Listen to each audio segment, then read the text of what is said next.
Você sabe como funciona o canal confidencial?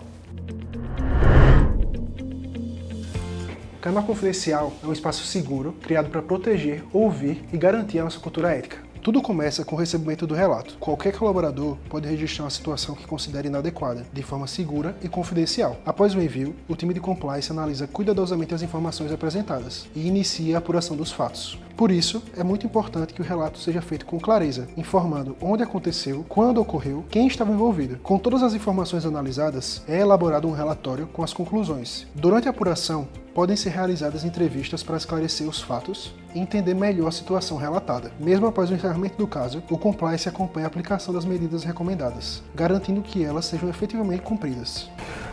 O canal confidencial existe para proteger as pessoas e fortalecer a nossa cultura.